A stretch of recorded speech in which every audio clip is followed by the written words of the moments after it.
உலக தமிழ் நெஞ்சங்கள் அனைவருக்கும் வணக்கம். இன்னைக்கான இந்த வீடியோவில் இன்று சந்திர கிரகணம். தப்பி தவறி கூட இந்த ஒரு விஷயத்தை செய்யாதீர்கள். மாலை 6 மணிக்கு முன்பாக உங்கள் வீட்டில் இதை தவறாமல் செய்து விடுங்கள். என்ன வந்து செய்யணும் அப்படின்றத பத்தி பார்க்கலாம்.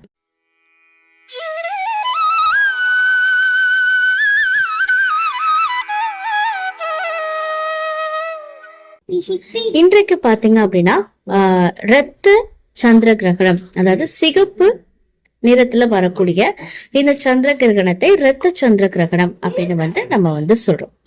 சோ பூமி சந்திரனுடைய நேரடி சூரிய ஒளி அணுகளை தடுக்கிறதுனாலும் வளிமண்டலம் வளைந்து குறுகிய நீல அலை நீளங்களை சிதறடிக்கிறதுனாலையும் இந்த மாதிரி சிகப்பு ஆரஞ்சு நிறங்கள்ல கடந்து செல்ல அனுமதிக்கிறதுனாலையும் சந்திரன் சிகப்பு நிறமாக மாறுது. அதனாலதான் நம்ம பார்க்கும்போது ரத்த நிலவு அப்படின்னு இதை சொல்றோம். சந்திர கிரகணம் அப்படின்றது சயின்டிபிக்கா ஒரு அற்புதமான விஷயமா இருந்தா கூட இது பாத்தீங்க அப்படின்னா ஜோதிட ரீதியாக முக்கியத்துவம் வாய்ந்ததாக சொல்லப்படுது. அதுவும் முக்கியமா அபசகனமாகத்தான் இதை கருதுறோம். பல நூற்றாண்டுகளாக ஆரோக்கியம், செல்வம், குடும்பத்தை பாதுகாக்கிறதுக்கு சில சடங்குகளை, கட்டுப்பாடுகளையும் இந்த கிரகணத்தின் போது நம்ம செய்யறோம். அந்த வகையில என்னென்ன செய்யணும், என்னென்ன செய்யக்கூடாது அப்படின்றதெல்லாம் இருக்குங்க. இந்துக்கள் பாத்தீங்கன்னா இந்த கிரகண நேரத்துல கண்டிப்பாக ஏதாவது பிரார்த்தனை, தியானம், மந்திர ஜபங்களை செய்யணும் அப்படின்னு சொல்றாங்க. இது அதிகப்படியான ஒரு பாசிட்டிவ் எனர்ஜி கொடுக்கும். அதே நேரத்துல நம்ம குடும்பத்துக்கு ஒரு பாதுகாப்பையும் அது கொடுக்கும். அதே மாதிரி கிரகணம் முடிந்ததுக்கு அப்புறமாக்கு குளிக்கிறது அப்படின்றது நம்மளுடைய நடைமுறை. கிரகணம் தொடங்குறதுக்கு முன்னாடியும் அது முடிந்ததுக்கு பிறகும் ஒருவர் குளிக்க வேண்டும். அதனால உடம்புல எந்த ஒரு எதிர்மறை சக்திகளையும் அது அண்டாது அப்படின்னு சொல்லுவாங்க. அதே மாதிரி கிரகணம் முடிஞ்சதுக்கு அப்புறமா கடவுள் சிலை மீதும் வீட்டை சுற்றியும் அந்த எதிர்மறை அதிர்வுகள் இருக்கும். அதை அகற்றுவதற்காக கங்கை நீரை கொண்டு நம்ம சுத்தம் செய்யணும் அப்படின்னு சொல்லப்படுது. அதே மாதிரி கிரகணத்தப்போ கர்ப்பிணி பெண்களுக்கு இந்த மரபுகள் முக்கியத்துவம் அளிக்கப்படுது. கர்ப்பிணி பெண்கள் இந்த நேரத்துல வீட்டுக்குள்ள பாதுகாப்பாக இருக்கணும். அதே நேரத்துல மந்திரங்களை உச்சரிக்கணும் அப்படின்னு சொல்லப்படுது.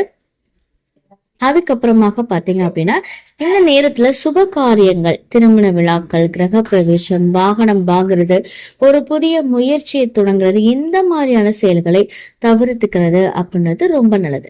கிரகணத்துக்கு முன்னாடியும் சரி அல்லது அந்த நேரத்துல சமைக்கப்படக்கூடிய உணவும் சரி எதிர்மறை ஆற்றலை உறிஞ்சும் அப்படின்னு சொல்லப்படுது. அதனால சமைக்கவோ சாப்பிடவோ இந்த நேரத்துல செய்யக்கூடாது. அதே மாதிரி தூங்குறதையும் தவிர்த்துக்கிறது நல்லது அப்படின்னு சொல்லப்படுது.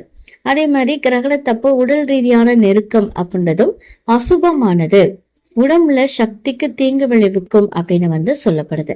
சோ இந்த மாதிரியான விஷயங்களை செய்யக்கூடிய நேரத்துல இந்த ஒரு பரிகாரம் செய்யறது அப்படின்றது வீட்டுல நமக்கு நல்ல ஒரு என்ன சொல்றது, ஒரு நல்ல பண புழக்கத்தை நமக்கு அதிகப்படியாக கொடுக்கும். அது என்ன பண்ணணும் அப்படின்னு பாத்தீங்கன்னா, இதுக்கு நமக்கு தேவையானது இந்த செம்பருத்தி இருக்கு பாத்தீங்கன்னா, அதோடைய இலை அது கண்டிப்பாக நமக்கு தேவை. அப்புறமா ஒரு செம்பு பாத்திரம் நம்ம எடுத்துக்கோங்க. இப்ப இந்த செம்பு பாத்திரத்துல என்ன பண்ணணும் அப்படின்னா, நீங்க தண்ணீர் எடுத்துக்கணும். இந்த பரிகாரத்தை நீங்க கிரகணம் ஆரம்பிக்கிறதுக்கு முன்னாடியே எப்படியாவது செஞ்சு முடிச்சிடணும். சோ என்ன பண்ணணும் அப்படின்னா, 6 மணிக்கு மேல அந்த பொதுவா பாத்தீங்கன்னா 6 மணிக்கு மேல செடிகள் எல்லாமே உறங்கக்கூடிய நேரம் அப்படின்னு சொல்லுவாங்க. அது நம்ம தூக்கத்தை கலைக்க கூடாது. சோ 6 மணிக்கு முன்னாடியாக்க நீங்க செம்பருத்தி இலைய பறிச்சுக்கோங்க. அது காம்போடையோ நீங்க பறிச்சுக்கலாம். இப்ப நீங்க என்ன பண்ணணும் அப்படின்னா, ஒரு செம்பு பாத்திரத்துல தண்ணீர் எடுத்துக்கோங்க. அப்புறம் அரிசி மாவு எடுத்துக்கணும், கொஞ்சமா வெல்லம், அதுக்கப்புறமாக கொஞ்சம் கருப்பியல். இது எல்லாமே இதுக்கு நமக்கு தேவையானது. இப்ப என்ன பண்ணணும் அப்படின்னா, அரிசி மாவு கூட கொஞ்சம் வெல்லம் இருக்கு பாத்தீங்களா, எடுத்துதான் அந்த வெல்லத்தை கரைச்சு அந்த அரிசி மாவோட உருண்டை பிடிச்சுக்கோங்க. கருப்பு எல்லையும் அதோட சேர்த்துக்கோங்க. சோ அரிசி மாவுல வெள்ளை தண்ணி, எள்ளு இதெல்லாம் போட்டு நீங்க அரிசி மாவாக உருட்டி வச்சுட்டு நீங்க பறித்து வைத்திருக்கக்கூடிய அந்த இது இருக்கு பாத்தீங்களா, செம்பருத்தி இலை, அந்த செம்பருத்தி இலை மேல இந்த உருண்டைய நீங்க வச்சு ஒரு செம்பு பாத்திரத்துல தண்ணி. சோ இதை என்ன பண்ணணும் அப்படின்னா, அந்த கிரகணத்தின் போது, கிரகணத்துக்கு முன்னாடியே இதை பண்ணுங்க. அந்த ஒளி அலைகள் எந்த இடத்துல வீட்டுல படுமோ, இப்ப வாசல்ல வைக்கிறீங்க அப்படின்னா அதை வைக்கலாம்.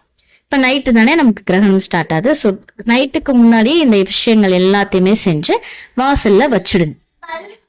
நீங்க செம்பருத்தி இலையை பறிக்கிறீங்க பாத்தீங்களா, அப்படி பறிக்கும் போதே உங்களுக்கு ஏதாவது வேண்டுதல் இருக்கு, இப்ப கடன் பிரச்சனை இருக்குன்னா கடன் அடையணும், நகை வாங்கணும் அப்படின்னா நகை வாங்கணும், நகையை மீட்கணும் அப்படின்னா நகையை மீட்கணும்னு வேண்டிக்கோங்க. இல்ல திருமண சடங்கு ஏதாவது நடக்கணும் அப்படின்னா அது வேண்டிக்கோங்க. என்ன உங்களுக்கு ஒரு வேண்டுதல் இருக்கோ அந்த வேண்டுதலை மனசால நீங்க நினைச்சிட்டு அதை பறிக்கணும். பறிச்சுட்டு இந்த பரிகாரத்தை நீங்க செஞ்சிருங்க.